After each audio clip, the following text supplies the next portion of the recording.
Bapak, Ibu, dan saudara-saudara yang dikasihi Tuhan. Kita akan kembali beribadah bersama-sama hari ini. Mari kita akan berdoa. Bapa dalam surga, kami bersyukur untuk hari ini. Kami boleh kembali menghadap kepada Tuhan. Biarlah kebenaran firman-Mu akan menghibur kami.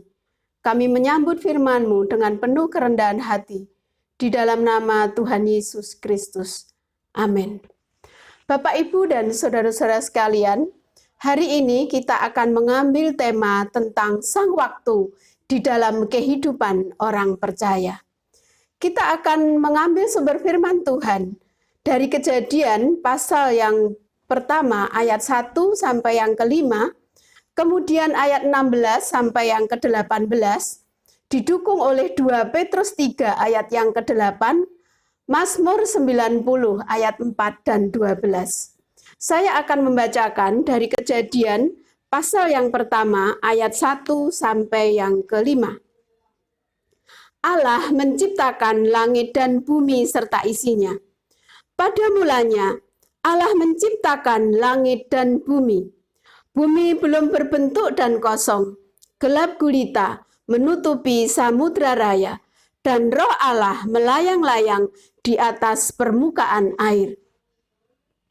Berfirmanlah Allah, jadilah terang. Lalu terang itu jadi. Allah melihat bahwa terang itu baik. Lalu dipisahkannyalah terang itu dari gelap. Dan Allah menamai terang itu siang dan gelap itu malam. Jadilah petang dan jadilah pagi. Itulah hari pertama. Kemudian kita akan lanjutkan di dalam ayat yang ke-16 sampai yang ke-18.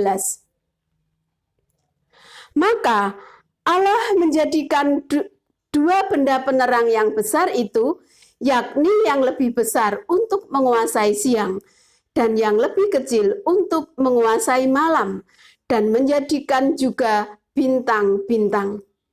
Allah menaruh semuanya itu di cakrawala untuk menerangi bumi, dan untuk menguasai siang dan malam, dan untuk memisahkan terang dari gelap. Allah melihat bahwa semuanya itu baik.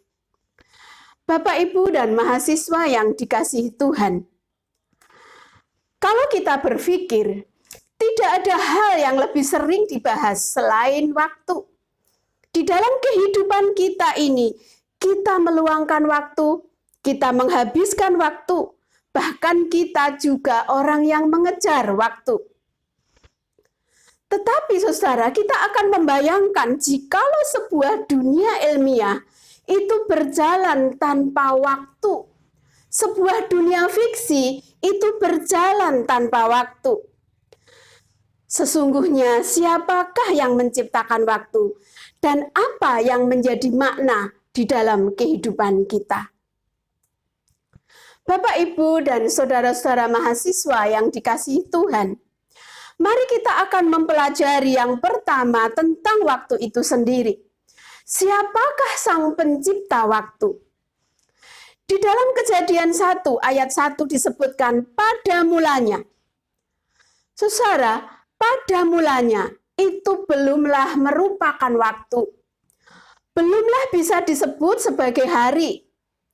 Namun ini merupakan awal seluruh tahap penciptaan di dalam Allah berkarya. Ketika proses pada mulanya itu dilanjutkan, maka baru terbentuklah waktu. Lalu firman Tuhan di dalam ayat yang kelima dikatakan, itulah hari pertama. Hari pertama Allah menciptakan terang. Dan pada waktu pada mulanya itu, seakan-akan jarum jam di atas alam semesta ini merupakan detik pertama jarum jam itu bergerak. Dan itu akan diakhiri pada waktu dunia akan berakhir, yaitu masa di mana Yesus akan datang kedua kalinya. Kita telah tahu bahwa waktu itu ada 3 macam. Yang pertama adalah kronos. Seringkali di dalam sebuah kejadian orang mengatakan kronologisnya. Maka kronos itu terbentuk dari detik, kemudian menit, menjadi jam, kemudian menjadi hari, minggu, bulan, tahun, dan abad. Kemudian di antara seluruh perjalanan Kronos itu kita sudah mengenal, berkali-kali kita mendengar pelajaran ini, yaitu tentang Kairos, di mana itu adalah momen kesempatan. Dan kemudian Kronos dan Kairos itu, antara waktu yang kronologis dan waktu yang Kairos itu akan digulung di dalam waktu kekekalan yang disebut dengan aion.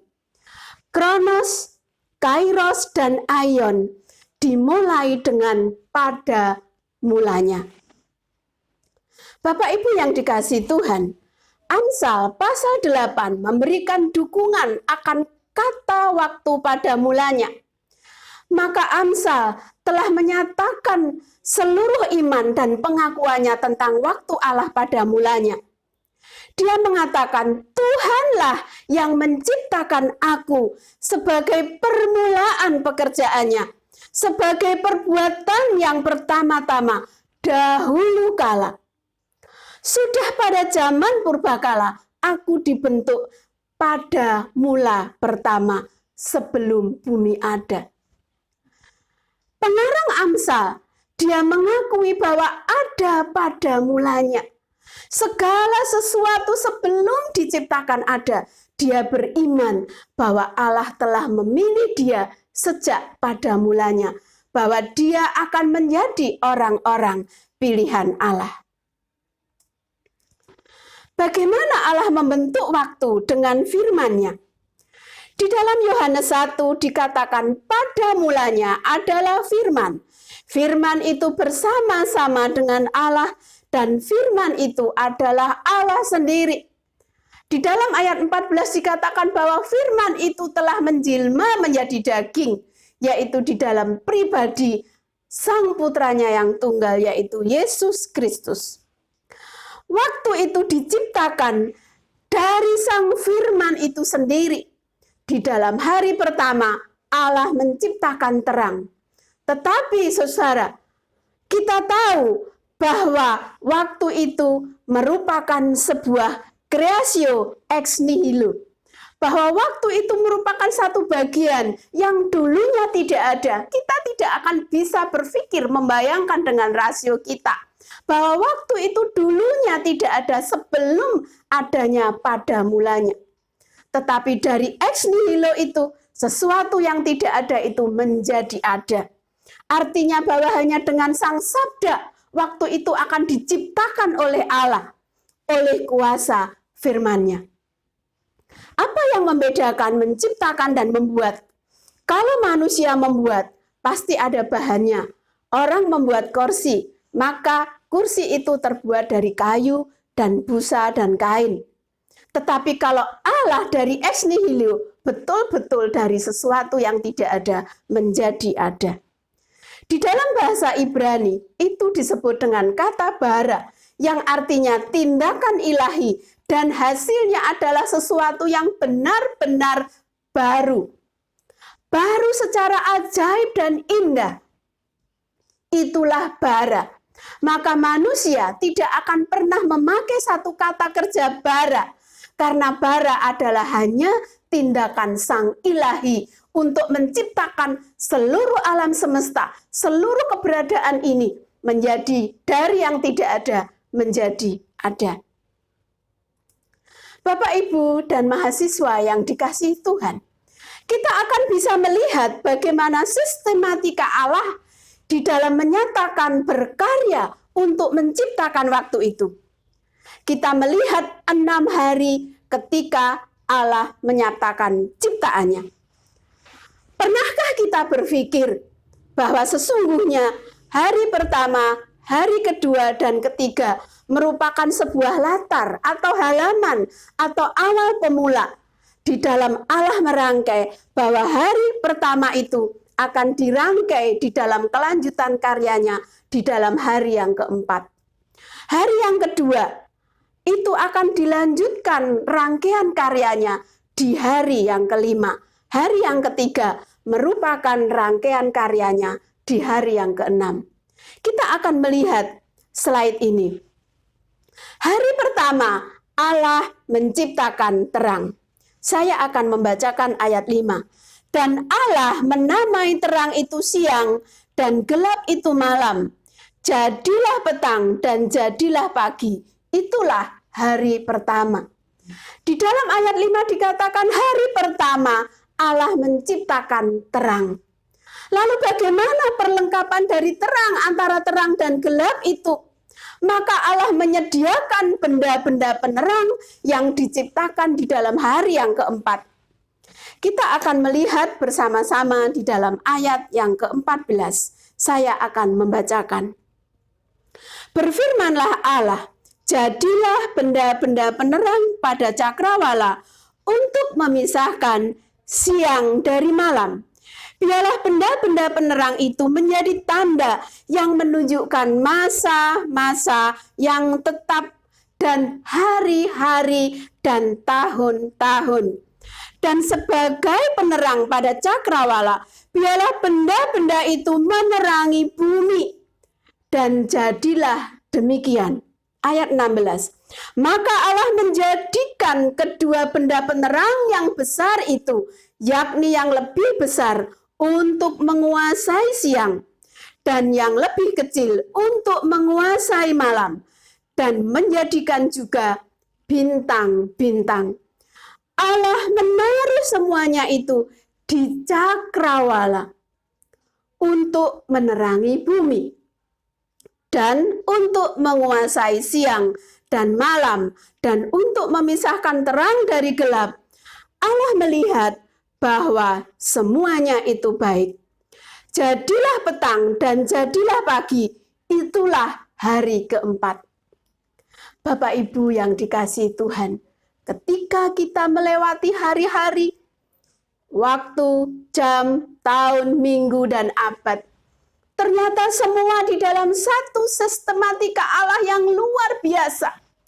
Allah yang maha hebat, Allah yang maha berhikmat, menata seluruh alam semesta dan mengatur waktu itu, hari, tahun, dan abad, hari, bulan, tahun, dan abad. Kita mensyukuri kasih Tuhan yang telah menciptakan alam semesta sedemikian rupa. Tidak ada alasan untuk kita tidak bersyukur. Sebagai umat Tuhan, tidak ada alasan untuk tidak menaruh rasa hormat, mengagumi Dia, dan menyembah Dia dengan penuh rasa takut akan Dia. Itu sebabnya, Bapak Ibu, maka di hari kedua, Allah menciptakan cakrawala. Maka hari kelima disebutkan di dalam ayat selanjutnya. Berfirmanlah Allah, hendaklah bumi mengeluarkan segala jenis makhluk hidup, ternak dan binatang-binatang melata, dan segala jenis binatang liar. Dan jadilah demikian. Allah menciptakan segala jenis binatang liar, jenis ternak, dan segala binatang melata di bumi. Allah melihat bahwa semuanya itu baik. Berfirmanlah Allah, baiklah kita menjadikan manusia menurut rupa dan gambar kita, supaya mereka berkuasa atas ikan di laut dan burung-burung di udara. Bapak Ibu yang dikasihi Tuhan, ternyata cakrawala yang dipersiapkan Allah itu masih menjadi sebuah awal di mana Allah akan menciptakan burung-burung di udara. Allah juga menciptakan hewan-hewan laut yang berkeriapan. Lalu hari ketiga menjadi satu awal yang disediakan sebagai sebuah latar di mana hari ke-6 itu diwujudkan bahwa Allah menciptakan binatang dan manusia. Bapak Ibu yang dikasihi Tuhan, betapa mengagumkan sistematika Allah di dalam menciptakan seluruh alam semesta itu. Selama 6 hari Allah menciptakannya. Apa yang menjadi tujuan Allah untuk memisahkan siang dari gelap, memisahkan waktu itu siang dan malam, lalu bergulir di dalam pembentukan melalui rotasi bumi, karena bumilah yang dihuni oleh ciptaan yang mulia, yaitu manusia. Bapak Ibu yang dikasihi Tuhan dan mahasiswa, Allah menciptakan waktu bukan tidak punya tujuan, tetapi supaya seluruh kehidupan yang dijalani makhluk paling mulia, yaitu manusia, menjadi teratur, tertib, tidak kacau. Tujuan yang kedua adalah agar kehidupan ini dapat dikelola dengan baik. Ada batasan-batasan bekerja, istirahat, mencari Tuhan, beribadah, bermasyarakat, menikmati alam semesta. Semua ada batasan-batasan yang harus dihargai, dikelola oleh manusia secara bertanggung jawab. Supaya manusia dapat memahami harta kekayaan yang sama yang diberikan oleh seluruh umat manusia dari segala golongan. Baik dia kaya atau miskin, berpendidikan atau tidak, dia berpangkat atau tidak berpangkat, semua diberi harta yang sama, yaitu 24 jam. Tetapi bagaimana manusia bisa mengelola waktu itu dengan baik? Allah memandang waktu berbeda dengan apa yang kita pikirkan. Kita akan membaca bersama-sama dari 1 Petrus 3 ayat 7 sampai 8. Saya ulangi, 2 Petrus 3 ayat 7 sampai yang ke-8. Akan tetapi saudara-saudara yang kekasih, yang satu ini tidak boleh kamu lupakan. Rasul Petrus menekankan satu kata penting, yang satu ini tidak boleh kamu lupakan. Berarti itu menunjukkan satu kesungguhan pengajaran tentang waktu itu sendiri, yaitu bahwa di hadapan Tuhan, satu hari sama seperti 1000 tahun, dan 1000 tahun sama seperti satu hari. Bapak, Ibu, dan mahasiswa yang dikasihi Tuhan, kita tidak bisa memberikan satu pengertian ini secara harfiah, tetapi kita harus memaknai ini secara rohani, secara teologis yang benar, bahwa satu hari sama dengan 1000 tahun. Kita tidak akan bisa menghitung-hitung, iya ya, satu hari sama dengan 1000 tahun. Itu menunjukkan keterbatasan manusia untuk bisa memahami cara pandang Allah tentang waktu ini. Makanya Bapak Ibu, ketika seorang komponis itu menciptakan satu lagu, yang itu sebenarnya menjadi satu pertanyaan bagi kita. Selamat pagi Bapa, selamat pagi Yesus, selamat pagi Roh Kudus. Itu adalah bentuk keterbatasan manusia untuk memahami Allah. Apakah Allah mengenal pagi, siang, dan malam? Tuhan memahami itu karena Allah yang menciptakan pagi, siang, dan malam. Tetapi bagaimana dengan satu hari itu sama dengan 1000 tahun?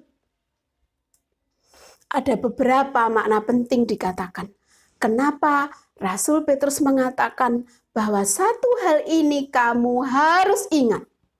Sebuah penolakan yang sengaja kepada para pengajar palsu waktu itu. Karena pengajar palsu waktu itu menghina orang-orang pengikut Kristus, bahwa mengatakan bahwa tidak mungkin bahwa Kristus itu akan datang. Mereka mengejek, mana janji itu? Mana yang kau katakan janji itu? Di dalam khotbah saya beberapa minggu yang lalu, saya mengatakan, kita meyakini bahwa Kristus pasti datang kedua kali, tetapi tidak ada satupun yang tahu. Bahkan kita melihat zaman kita dengan zaman Rasul Petrus sudah lebih dari 1000 tahun. Tetapi sampai hari ini pun Tuhan belum datang. Tetapi kita sebagai orang percaya, sebagaimana kita menantikan janji Mesias itu, nabi-nabi telah berganti dalam periode demi periode, ratusan tahun, ribuan tahun. Seakan-akan janji penggenapan tentang Sang Immanuel itu tidak akan pernah terjadi. Demikian juga pengajar-pengajar palsu waktu itu. Mereka menghinakan para pengikut Kristus. Mereka mengejek-ejek bahwa waktu itu tidak akan pernah terjadi. Tetapi Rasul Petrus ingin meyakinkan bahwa firman Allah itu tetap ya dan amin. Bahwa seluruh janji yang dinyatakan dan ditulis oleh firman Allah akan pasti digenapi. Karena firman Allah itu adalah ya dan amin. Karena hanya dengan firman-Nya Allah menciptakan bumi ini dengan ya dan amin. Segala sesuatunya tergenapi oleh firman-Nya.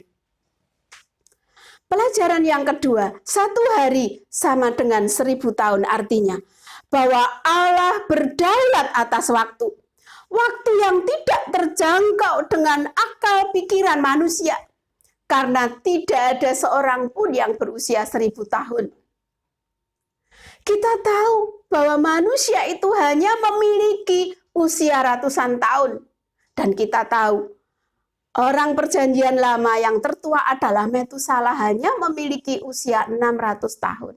Tetapi Bapak, Ibu, dan Saudara, kalau Allah menyatakan 1 hari sama dengan 1000 tahun, itu menunjukkan bahwa manusia itu tidak pernah bisa mengerti, memahami waktu kekekalan Allah, waktu Allah yang berdaulat.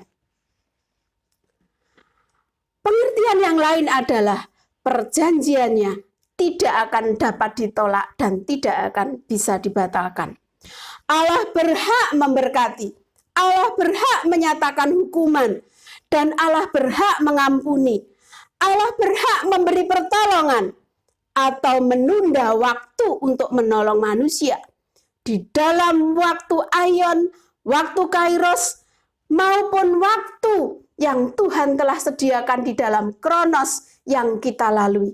Tetapi satu hal, Rasul Petrus ingin menekankan bahwa Allah tetap membuka segala kesempatan supaya manusia bertobat dan menghormati Dia. Itu sebabnya bahwa waktu kekekalan ini harus kita manfaatkan sebaik mungkin untuk kita boleh menangkap kairos Allah dan mengambil waktu itu. Perkenanannya, di mana ketika Allah berbicara membuka hati kita, mari kita akan menerima Dia dan masuk di dalam pintu pertobatan. Allah sedang mengetuk-ngetuk hati kita untuk kembali kepada jalannya, untuk kembali kepada kehendaknya, untuk kembali kepada firman-Nya. Jangan menunda waktu. Memang bahwa 1 hari itu 1000 tahun, tetapi jikalau dibalik 1000 tahun itu menjadi 1 hari, menurut Allah, maka waktu itu berarti sangat singkat. Bahwa jikalau kesempatan pertobatan itu tidak kita raih, maka kita akan memperoleh penyesalan seumur hidup. Kita akan belajar dari kehidupan sang pemazmur yang ditulis oleh Musa di dalam Mazmur 90 ayat 4 sampai yang ke-12. Saya akan membacakan dari Mazmur pasal 90 ayat 4 sampai yang ke-12. Sebab di matamu 1000 tahun sama seperti hari kemarin, apabila berlalu atau seperti suatu giliran jaga di waktu malam. Engkau menghanyutkan manusia, mereka seperti mimpi, seperti rumput yang bertumbuh di waktu pagi, berkembang dan bertumbuh di waktu petang dan lisut. Sungguh kami habis lenyap karena murka-Mu, dan karena kehangatan amarah-Mu kami terkejut. Engkau menaruh kesalahan kami di hadapan-Mu, dan dosa kami tersembunyi dalam cahaya wajah-Mu. Sungguh segala hari kami berlalu karena gemas-Mu. Kami menghabiskan tahun-tahun kami seperti keluh. Masa hidup kami 70 tahun, dan jika kami kuat 80 tahun, dan kebanggaannya adalah kesukaran dan penderitaan, sebab berlalunya buru-buru dan kami melayang lenyap. Siapakah yang mengenal kekuatan murka-Mu dan takut gemas-Mu? Ajarlah kami menghitung hari-hari kami sedemikian hingga kami beroleh hati yang bijaksana. Musa menyampaikan satu syair yang bagus sebagai satu perjalanan rohani dalam hidupnya. Di dalam dia berjuang untuk membela bangsanya, bangsa Israel. Dia terus bergumul di dalam kepemimpinannya. Dia hanya mendapati bahwa seluruh kehidupan ini berisi dengan kesukaran dan penderitaan. Tetapi Musa tetap berjumpa dengan Allah. Di tengah perjalanan hidupnya yang dipenuhi dengan suka dan duka. Tetapi dia telah finishing well. Dia telah mengakhirinya dengan baik. Karena dia telah membawa 6 juta umat untuk membawa keluar bangsa itu dari penjajahan Mesir. Maka dia memberikan satu pengakuan penyembahan kepada Allah bahwa sesungguhnya kehidupan dengan seluruh usia kita itu seperti bunga rumput yang muncul, kemudian segera lisut, lalu hilang dan tanpa bekas. Bapak, Ibu, dan mahasiswa yang dikasihi Tuhan, saya mau menyampaikan khusus kepada orang-orang muda. Ibu berpikir bahwa 30 tahun yang lalu saya menjadi mahasiswa. Namun hari ini telah berusia setengah abad. Tanpa terasa 25 tahun, 30 tahun yang lalu kami menjadi mahasiswa. Tetapi nampaknya benar bahwa waktu itu buru-buru saja. Seakan-akan hidup ini ingin ditambah jauh lebih lama menjadi 100 tahun. Tetapi kita melihat ada batas waktu di mana kita orang-orang muda berjuang menata kehidupan dan masa depan ini dengan baik. Tetapi ingat, jikalau engkau tidak menangkap waktu masa mudamu sebagai satu kairos yang baik, maka engkau tidak akan menikmati bahwa hidup ini bernilai. Engkau tahu bahwa ketika manusia di dalam usianya dan dia dipanggil Tuhan, maka itulah sesuatu yang harus dia wariskan kepada generasi berikutnya. Warisan apa yang akan kita tinggalkan? Demikian juga kita, Bapak, Ibu, staf, dan dosen. Kita akan merenungkan kehidupan yang bernilai. Kita akan meninggalkan warisan seperti apa di dalam mengisi hari-hari kita yang sesungguhnya 70 tahun, 80 tahun itu sangat singkat. Saya berpikir kalau hari ini saya berumur 54 tahun, maka kerja dan karya yang efektif menuju ke 70 tahun itu hanya tinggal 16 tahun lagi. Dibanding saya menjadi mahasiswa dan sampai hari ini, masih lama saya menjadi mahasiswa sampai hari ini, karena itu 30 tahun yang lalu. Tetapi untuk menuju 16 tahun yang lalu, waktu itu terlalu singkat. Jikalau Tuhan mengizinkan kita bisa melayani sampai 80 tahun, tetapi ternyata itu pun sangat singkat. Allah memiliki waktu, dan itulah yang disebut dengan in his time. Satu kejadian yang terpenting adalah di dalam kisah Abraham dan Sarah. Dari Kejadian 21 ayat 1 sampai yang ke-7. Kisah Abraham dan Sarah memiliki masalah dalam memandang waktu. Sarah menuruti keinginannya sendiri karena dia tidak pernah mengimani tentang karya Allah. Dia berpikir bahwa dengan usia yang tinggal beberapa bulan akan 100 tahun, tidak mungkin memiliki anak. Di tengah perjalanan sebelum masa finish, sebelum dia menyerah, dia telah menyerahkan Abraham itu kepada gundiknya. Maka itulah yang membuat lahirnya dua bangsa besar. Tetapi di dalam kegagalan Sarah, Allah turut bekerja di dalamnya. Mengapa Sarah akhirnya mengalami kegagalan? Karena Sarah dan Abraham memiliki kesamaan. Belum bisa memiliki cara pandang yang benar terhadap waktu Allah. Karena sesungguhnya waktu Allah dan manusia itu berbeda. Ketika pergumulan mendesak, keadaan darurat, menurut kita seharusnya hari ini Tuhan telah memberi aku pertolongan. Tetapi kenapa seakan-akan Allah diam? Allah tidak bertindak, Allah tidak memberi solusi, Allah tidak memberikan jalan keluar. tidak ada perubahan dalam hidupku. Karena kita tidak pernah bisa memandang waktu Allah dengan benar. Oleh sebab itu, kita perlu tahu bahwa in His time adalah milik Tuhan. Bapak Ibu yang dikasihi Tuhan, di dalam seluruh kejadian dunia ini, krisis dunia dan pergumulan dunia, kita sering bertanya, kapan wabah berakhir?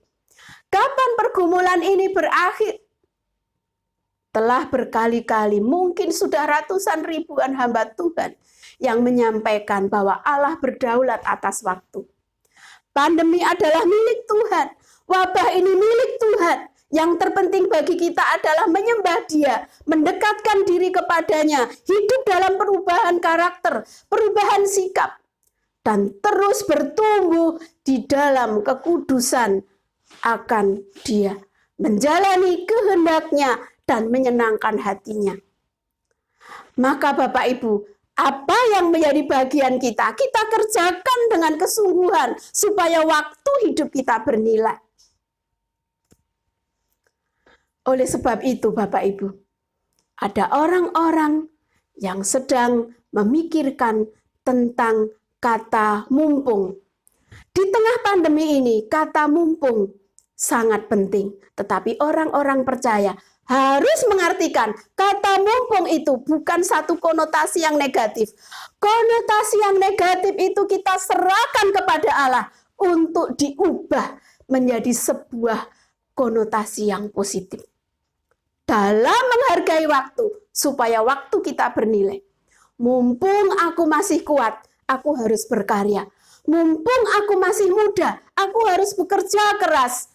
Mumpung aku masih punya kesempatan melayani, aku memberi yang terbaik untuk Tuhan. Mumpung aku menjadi seorang mahasiswa, aku harus belajar sebaik-baiknya. Mumpung aku masih bisa memiliki karya, memiliki kesempatan membagikan ilmu menjadi berkat bagi sesama, maka aku akan melakukannya dengan kerelaan, dengan penuh ucapan syukur di tengah-tengah pergumulan dunia. Bapak Ibu yang dikasihi Tuhan, mari kita akan mengambil saat teduh untuk merefleksikan. Waktu seseorang tidak dinilai dari panjang umurnya. Sekalipun memiliki umur yang panjang, tetapi jikalau hari-hari itu hanya dihabiskan menjadi pendosa, semuanya sia-sia. Tuhan Yesus hanya 3,5 tahun melayani dunia ini, tetapi dampaknya luar biasa. Bahkan sampai hari ini kita merasakan kuasanya. Dia telah menyatakan karyanya untuk menebus dosa umat manusia yang percaya kepadanya. Bagi kita, kerinduan kita adalah kita diberi kesehatan dan panjang umur, lalu melaksanakan dan mengisi waktu ini dengan kehidupan yang bernilai. Kehidupan yang bernilai adalah kehidupan yang menginspirasi banyak orang. Sudahkah kita menghargai harta dari Allah, yaitu waktu dari Allah, waktu yang diciptakan oleh Allah, dan waktu yang dimiliki oleh Allah? Harta itu sungguh berharga. 24 jam diberikan kepada semua orang. Mari kita akan meraih harta itu sebaik-baiknya. Sudahkah kita menggunakan waktu untuk hal yang bernilai dan menginspirasi generasi ini? Sudahkah kita memahami bahwa Allah yang berdaulat sebagai sang pemilik waktu? Dan yang terpenting adalah, maukah kita sabar menanti waktu Tuhan? Adanya suatu perubahan. Perubahan di dalam diri kita. Mungkin ada sesuatu yang kita merasa bahwa kehidupanku itu tidak ada perubahan. Tidak ada perubahan secara nasib. Tidak ada perubahan secara karakter. Tidak ada perubahan secara pertumbuhan rohani. Serahkan dirimu kepada Tuhan. Supaya perubahan itu terjadi atas belas kasihan Allah dan kemurahan hatinya. Perubahan dalam diri orang lain yang sudah lama kita doakan. Tuhan punya waktu untuk mengubah hidupnya. Bapak Ibu yang dikasihi Tuhan, saya pernah mendoakan perubahan hidup orang, tetapi Tuhan baru menjawab 8 tahun. Tuhan memberikan perubahan pada diri orang itu. Di dalam keluarga kita dan bidang-bidang hidup yang kita butuhkan, kita merindukan perubahan. Tuhan punya waktu, in His time. Ingatlah bahwa in His time semuanya itu akan indah pada waktunya. Tetaplah berharap kepada Sang Pemilik waktu, maka hidup kita akan mengalami shalom. Mari kita berserah kepadanya. Amin. Mari kita berdoa. Bapa dalam surga, berikanlah kami cara pandang yang baik tentang perubahan yang kami rindukan melalui waktu yang Tuhan ciptakan, melalui waktu Allah sendiri. Dalam nama Yesus kami berdoa. Amin.